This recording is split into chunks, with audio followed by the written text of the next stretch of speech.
Facebook এবং YouTube এবং টিকটকের মধ্যে ভাইরাল একজন আছে যার নাম হলো ওমর। তার কথাগুলো যুবকেরা ফলো করে এবং শেয়ারও দেয়, কপি লিঙ্ক করে করে ফর ইউর মধ্যে নিয়ে যায়, ভাইরাল করে দেয়।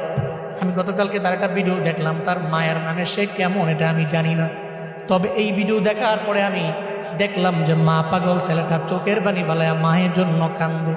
নেপালের পাহাড়ের সামনে দাঁড়াইয়া বলতেছে, আমার মা দুনিয়ার মধ্যে আমার সবচেয়ে বড় আপন।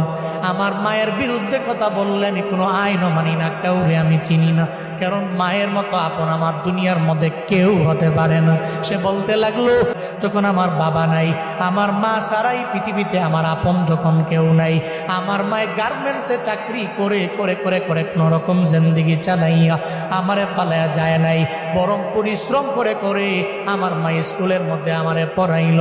আজকে আমি অনেক মশহুর হয়ে গেলাম, প্রসিদ্ধ হয়ে গেলাম, সবাই আমারে চিনে, তবে আমি মায়েরে ভুলতে পারি না। নেপালের পাহাড়ের সামনে দাঁড়াইয়া বলতে লাগলো, মা জীবনে কোনোদিন আপনারে আই লাভ ইউ মা বলা হয় নাই, আমি আপনারে ভালোবাসি, আমি আপনারে পছন্দ করি, এটা বলা হয় নাই। ওমর নামক ওই ছেলেটা বলতে লাগলো, এরপরে আমার আপন আমার নানি, যদি জীবনে কোনোদিন একটা হেরিয়ার গাড়ি আমি কিনতে পারি, আমার মায়েরে ওঠামো, আমার নানিরে ওঠামো। যুবকেরা তোমরা অন্যান্য বিষয়গুলো টিকটক দেখে দেখে অন্যজনকে ফলো করো, তবে এটা কেন ফলো করো না?